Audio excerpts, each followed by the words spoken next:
आइए, सुनिए, देखिए, समझिए सनातन सत्य। जैसी दृष्टि वैसी सृष्टि, दृष्टि विज्ञान। कुदरत, कुदरती रचना एवं कुदरत के कानून से शाश्वत सुख की प्राप्ति। जोधपुर के परम पूज्य महात्मा उपासक प्रोफेसर डॉक्टर सोहन राज तातेड़ के निर्देशन में सनातन सत्य। जैसी दृष्टि वैसी सृष्टि, दृष्टि विज्ञान।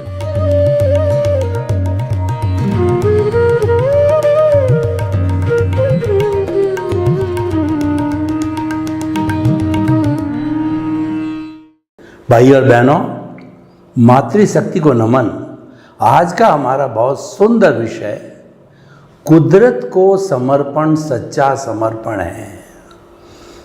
देखिए, बच्चा जब जन्म लेता है, थोड़ा बड़ा होता है तो वो माँ को समर्पित हो जाता है। माँ उसका पूरा ध्यान रखती है। माँ पानी भर रही है, घट्टी चला रही है, कोई भी कार्य कर रही है, उसका ध्यान बच्चे पर रहता है।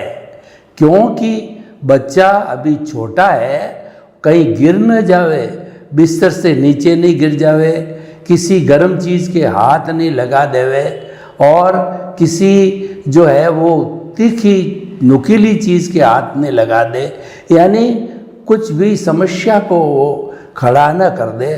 तो वो पूरा ध्यान बच्चे का जब तक कि खुद चलने फिरने नहीं लग सकता है, तब तक माँ पूरा ध्यान रखती है। क्योंकि बच्चे ने माँ को, अपने आप को माँ को समर्पित किया है, तो माँ उसका ध्यान रखती है। भक्ति मार्ग के अंदर जो साधक होता है, डिवोटी होता है, वो ईश्वर को समर्पित हो जाता है। वो कहता है मेरा तन मन धन सब ईश्वर का है, मैं खुद ईश्वर का हूँ, मेरा कुछ नहीं, मैं तो निमित्त मात्र हूँ। ईश्वर के निर्देशानुसार मेरी भक्ति करता हूँ, ईश्वर के चरणों में समर्पित हूँ। भगवान कृष्ण ने भी स्वयं गीता में ये कहा है, तू पापी है, तू कैसा भी है, डाकू है, लुटेरा है, पर तू मेरे चरणों में समर्पित हो जा तो मैं तेरा उद्धार कर दूंगा। तो चरणों में समर्पित होने का अर्थ ये होता है कि उसी का बन जाना, उसी की आज्ञा का पालन करना, उसके अनुशासन में रहना और उसकी अवज्ञा न करना, वह समर्पण होता है। देखिए, जब ये सारी जो कुदरत है, पहले हम देखते हैं कुदरत कहते किसे है।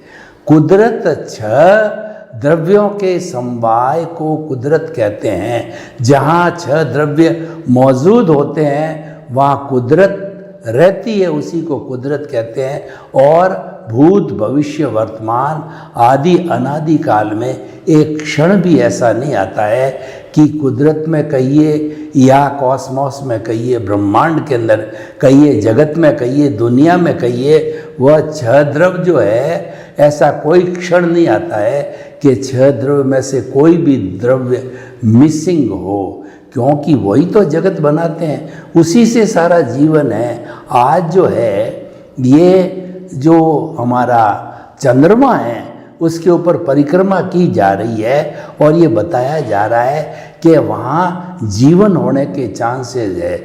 There are chances of the life on the moon और ऑन द मंगल ग्रह। तो जहाँ ऑक्सीजन होती है और जहाँ ये छह तत्व मौजूद होते हैं, वहीं पर जगत होता है, वहीं पर जीवन होता है। तो इसका नाम हो गया कुदरत।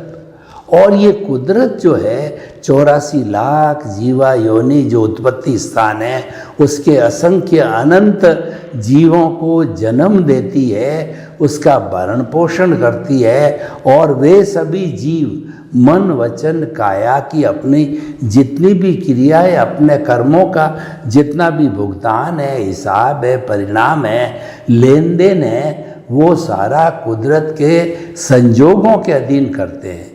हर चीज़ के संजोग कुदरत जुटाती है। और कुदरत प्राकृतिक स्तर पर जैसे कि सूर्य समय पर उगता है, समय पर अस्त होता है, चंद्रमा समय पर आता है और ऋतुएं समय पर आती है, फल जो देते हैं जो पेड़ वो समय पर देते हैं, हर काम प्राकृतिक रूप में होता है, तो वह भी कुदरत है, वो कुदरत का प्राकृतिक रूप है।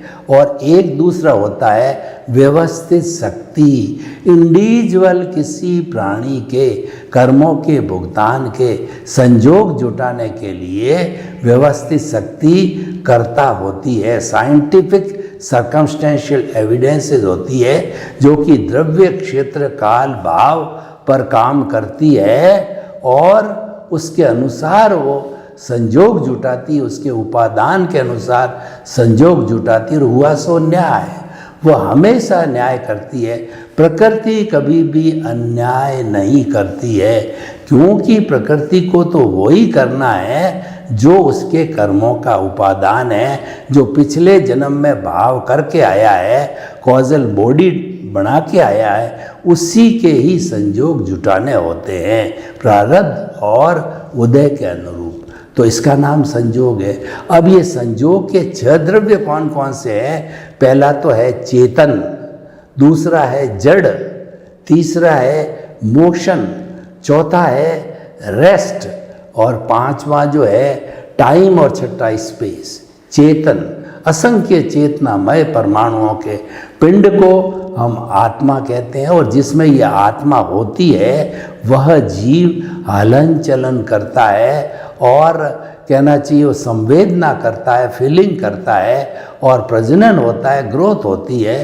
तो ये जो है वह जीव में होता है। अजीव होता है वो साधन है, साध्य जो है वह जीव है और उसका साधन है अजीव है, जो कि गलन मिलन धर्मा होता है, कभी टूटता है कभी जुड़ता है, इसमें कभी फ्यूजन होता है कभी यूनियन होती है और उसके साथ साथ में वर्ण गंध रस स्पर्श वाला होता है, परंतु चेतना नहीं होती, संवेदना नहीं होती, फीलिंग नहीं होती। ये बड़ा बेसिक डिफरेंस है। और जो है किसी भी अवस्था में किसी भी समय पर जीव अजीव नहीं हो सकता और अजीव जीव नहीं हो सकता। तो जड़ और चेतन। तीसरा है ये जड़ और चेतन दोनों में से कोई गति करना चाहता है। मैं हाथ हिलाना चाहता हूँ या मेरे शरीर के अंदर जितने भी सिस्टम है, टिश्यूज़ है, ऑर्गन्स है, वो हिलना चाहते हैं। तो ये सारा जो मोशन तत्व है पूरे इस जगत के अंदर मौजूद रहता है। सुई की एक अणी जितनी भी खाली जगह जहाँ नहीं है, जहाँ पर ये 6 तत्व नहीं हो, ये अमूर्त है, ये पुद्गल है और ये इटरनल है, ये शाश्वत है। और मोशन तत्व है एक सिंगल तत्व है, पूरे ब्रह्मांड के अंदर एक ही पौद्गलिक तत्व है।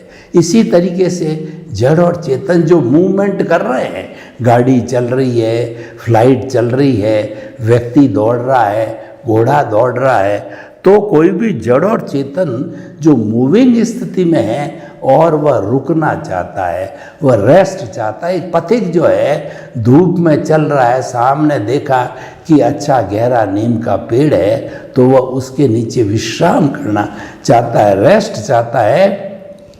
तो जैसे मोशन तत्व है, ठीक उसी तरह से उदासीन भाव से जो है रेस्ट तत्व पूरे विश्व के अंदर मौजूद रहता है। और जो ही कोई भी जड़ और चेतन उसकी डिमांड करता है, उदासीन भाव से वो सक्रिय होकर के और उसकी मदद करता है। यह भी एक सिंगल द्रव्य है, अरूपी है और जो दूसरा जो है अमूर्त है और पूरे ब्रह्मांड में एक द्रव्य के रूप में मौजूद है।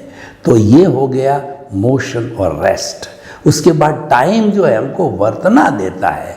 अभी 1 बजा है, 5 बजे मेरी ट्रेन है, मुझे कल मीटिंग के अंदर जाना है, कल सभी लोग सत्संग करेंगे, कल महापुरुष आ रहे हैं हमारे यहाँ पर और आज ये होने वाला, कल ये समय की वर्तना, वो समय से मिनिमम समय को समय कहते हैं। एक पलक जपते हैं तो असंख्य समय निकल जाते हैं और उसके बाद के अंदर जो हमारी सेकंड है, मिनट है, घंटा है, और दिन है, रात है, और दूसरा सप्ताह है, महीना है, और वर्ष है, शताब्दी है, ऊपर जावें तो 10 करोड़ सागर का अवशेषपिणी और उत्सर्पिणी काल 2 है, कुल 20 करोड़ सागर का एक हाईएस्ट जो यूनिट ऑफ द टाइम इस जो है उसको काल चक्र कहते हैं। ये वर्तना देता है। और छठा अंतिम तत्व होता है जो हमको स्पेस देता है, जो हमको स्थान देता है, अवगाहना देता है। तो जैसे मैं बैठा हूँ तो 2 फुट बाई 6 फुट की जगह घेर रहा हूँ, कुर्सी जगह घेर रही है, कैमरा जगह घेर रहा है, ट्यूबलाइट जगह घेर रही है। ये सारी अवगाहना देने वाला आकाश तत्व है। अगर आकाश तत्व ना हो तो मैं आपके ऊपर पड़ूंगा, आप मेरे ऊपर पड़ेंगे, और कोई भी व्यक्ति इस पृथ्वी पर स्थिर नहीं हो पाएगा।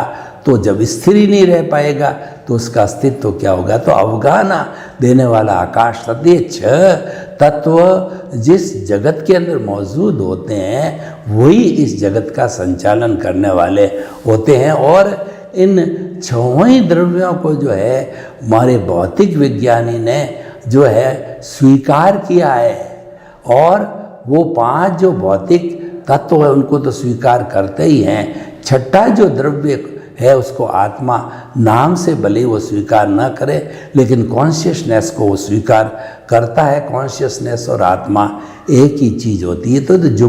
तो ये सारा हमने कुदरत को बताया, और कुदरती रचना जैसा मैंने पहले बताया, इन 6 द्रव्यों की कोई भी अवस्था बदलती है वह कुदरती रचना कहलाती है। और कुदरती रचना, कुदरत और कुदरती रचना एक कानून के जरिए चलती है, क्योंकि उजड़ नहीं चलते। वह कानून जो है वह व्यक्तिगत रूप से बात करें तो as you will sow so will you reap, जैसी करनी वैसी भरनी। और आप जैसे जैसे कॉजेस डाल करके, भाव डाल करके, भाव कर्म लेकर के आते हो पिछले जन्म से, इस जन्म में उसके अनुरूप ही आपको हिसाब कहिए या आपका जो लेन देन कहिए, आपका जो है वो सारा जो आपको भुगतान करना पड़ता है। तो इसीलिए हम कह सकते हैं कि ये हमने जो है वह हमारी कुदरत, कुदरती रचना, कुदरत के कानून के बारे में बताया। अब देखिए कि मन वचन काया जो काम करते हैं वह मैकेनिकल मोड से होता है, वह उदय और प्रारब्ध के अधीन है।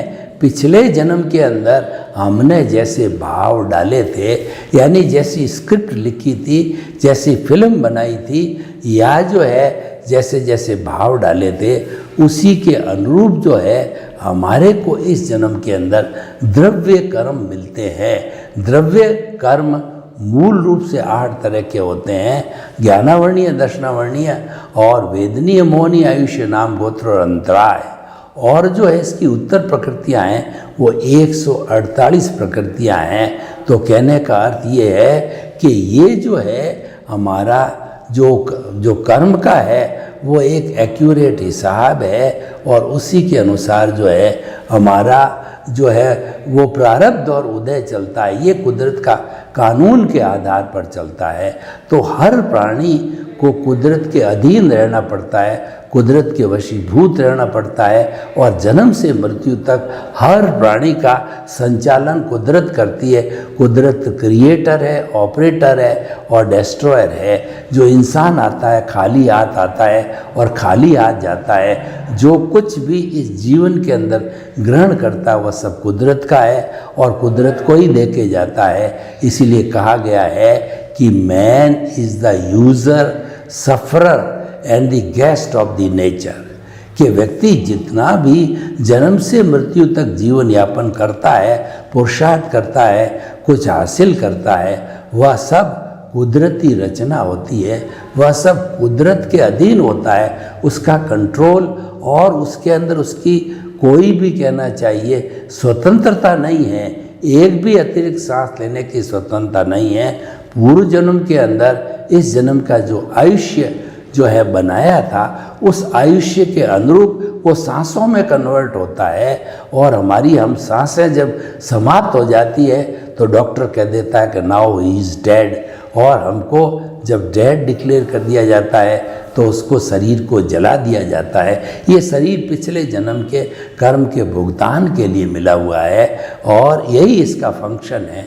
तो हम ये कहना चाहते हैं कि ये जो कुदरत का जब सारा संचालन उसके हाथ में है, तो व्यक्ति को अगर मुक्ति को प्राप्त होना है तो इस मन वचन काया की जो कोई भी गतिविधि चले उसको कुदरती रचना, कुदरती रचना, कुदरती रचना मान के चलो। चाहे हमारे मन वचन काया के साथ के अंदर कोई बहुत बड़ा प्रॉफिट हो जावे, नुकसान हो जावे, और जो है कोई कहना चाहिए हमारा सम्मान करे या कोई तिरस्कार करे, कोई निंदा करे या प्रशंसा करे, जैसी भी स्थिति हो ये हमारे सब कर्मों के अधीन होती है और मालिक उसकी कुदरत है।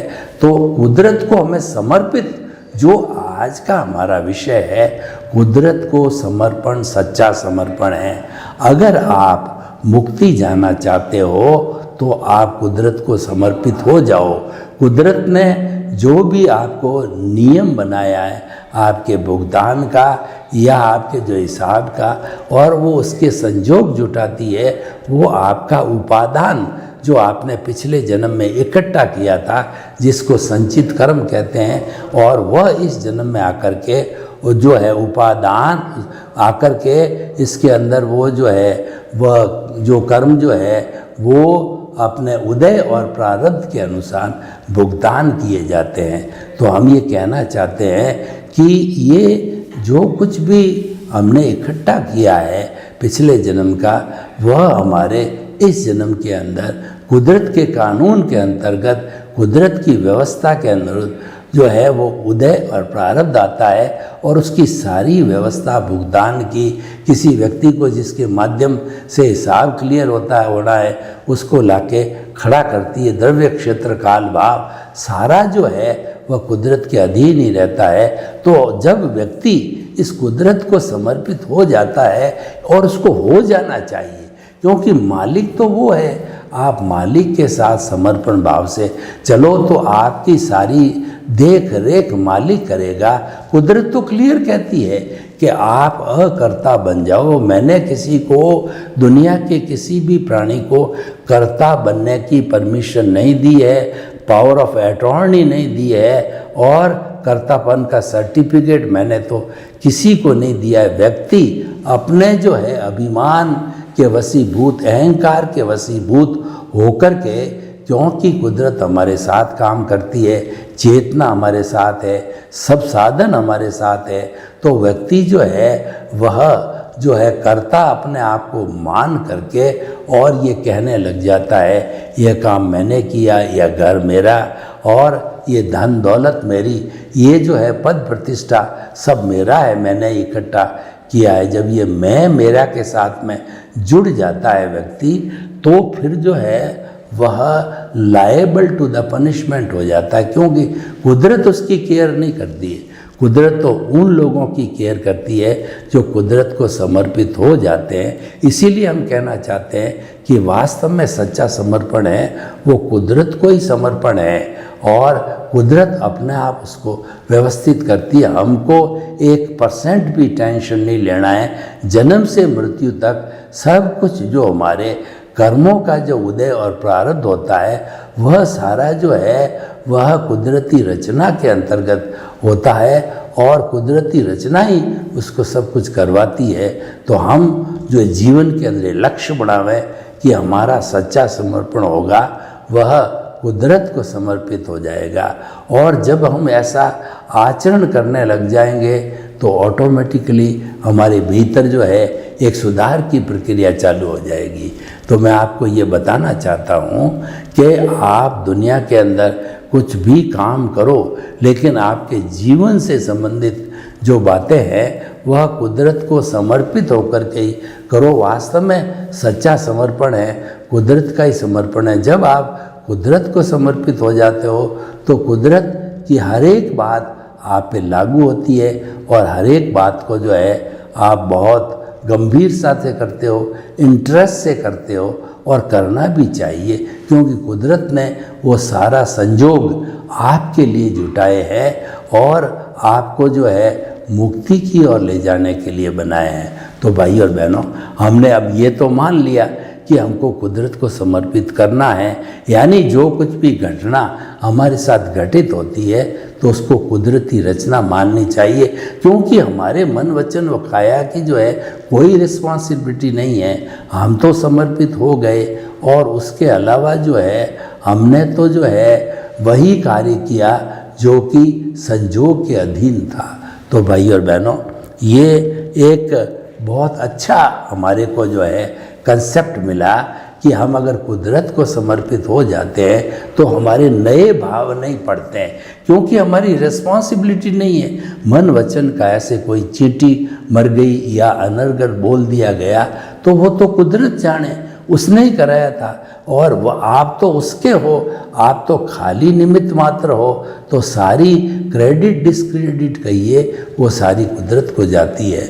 तो हम आपको ये बताना चाहते हैं कि वास्तव के अंदर जीवन का सारांश निकालिए, और जीवन का सारांश ये है कि जब आप कुदरती रचना के अंतर्गत काम करते हो, दुनिया की हर एक्टिविटी को कुदरती रचना मानो, तो कितना बड़ा उपयोग होने लग जाता है।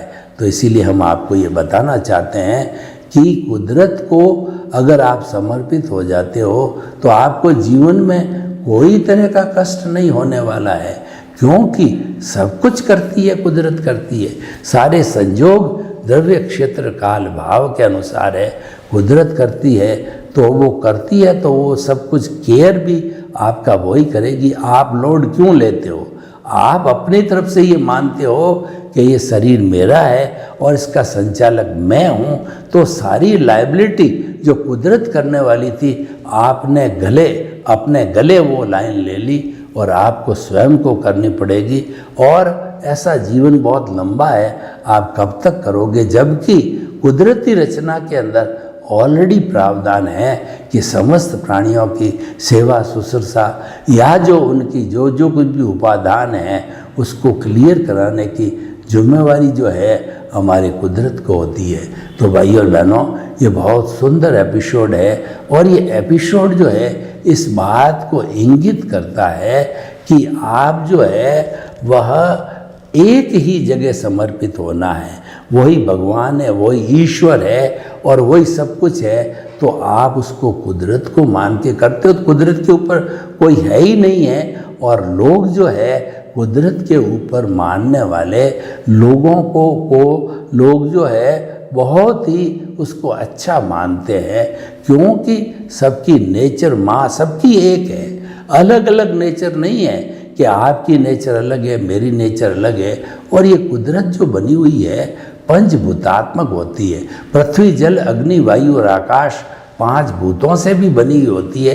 5 भूतों से कुदरत जो है बच्चे को जो है वो जन्म देती है। जो माँ का जो अंडज होता है, पिता का शुक्राणु जब मिलते हैं तो एक नई तीसरी जो है वो हमारा भ्रूण पैदा होता है। उस भ्रूण को जो है वो सारा संचालन जो है कुदरती करती है। तो इसीलिए हम आपको बताना चाहते हैं कि कुदरत के समर्पण के बाद में हमारा व्यवहार जगत हो या निश्चय जगत हो, उसकी सब चिंता करने वाली, उसमें सहयोग करने वाली, उसके बॉटल नेक्स है तो सुधार करने वाली वह कुदरत होती है। हमारा उसके अंदर न तो कोई इंटरफेरेंस है, न हम कर सकते हैं और न हमको करना चाहिए, क्योंकि हमारा काम तो बहुत इजी हो जाता है कुदरत के समर्पण के बाद के अंदर। फिर हमारे को कोई विशेष तकलीफ, बड़ी तपस्या या कोई बात गलत सोचने की आवश्यकता रहती नहीं है। तो इसीलिए हम आपको बताना चाहते हैं कि कुदरत, कुदरती रचना और कुदरत का कानून इतना परफेक्ट होता है कि असंख्य जीव जो है जो तकलीफ़ पाते हैं वो सॉल्यूशन कुदरत से चाहते हैं। तो कुदरत तो सबको सॉल्यूशन दे ही रही है, लेकिन उन लोगों को जो है कुछ न कुछ जीवन के अंदर अपना पुरुषार्थ करते रहना चाहिए। तो देखिए हमारा ये सारा जो प्रकरण इस तरीके से पूरा हो रहा है कि मन वचन काया से मुक्त, ऐसा मैं शुद्ध आत्मा हूँ। ये तो हमारा लक्ष्य बना, ये हमारी जागृति बनी, और इस जागृति को जो है आगे बढ़ाने के लिए जो और निमित्त जो हमारे साथ में हैं, उन निमित्त के सहारे हम आगे बढ़ सकते हैं। तो भाई और बहनों, हम आपको बताना चाहते हैं कि आप जीवन के अंदर किसी गुरु को या किसी व्यक्ति को समर्पित हो या न हो, लेकिन कुदरत को समर्पित हो जाते हो, तो इसका अर्थ ये है कि निश्चित रूप से जो है वो आप मुक्ति की नींव लगाने वाले हो, शाश्वत सुख की नींव लगाने वाले हो। तो एक बहुत बड़ा जो है कॉन्सेप्ट हमारे को कम परिश्रम के साथ मिलता है, और उसके बाद में इतना बड़ा ग्रंथों का अध्ययन करना, श्लोक याद रखना, संस्कृत में रखना, हिंदी अंग्रेजी में रखना और पूरी स्टडी करना, तो कितना कठिन हो जाता है। लेकिन जब आप समर्पण कुदरत को हो जाते हो तो सब चीज़ बहुत सरल हो जाती है, और समय आने पर आराम से आप सिद्ध बुद्ध और मुक्त हो सकते हो। सर्वे भवन्तु सुखिनः, सर्वे सन्तु निरामया। लोक के सब जीवों को सुख मिले, शांति मिले, आनंद मिले, प्रेम मिले, सौहार्द मिले, और सभी जो है हम कुदरत को समर्पित होकर के, और कुदरत के गेस्ट, कुदरत के यूज़र, कुदरत के सफ़रर, और तो ऐसी स्थिति में हमको अवश्य ही मुक्ति का रास्ता मिलेगा। आपके प्रति मंगल भाव।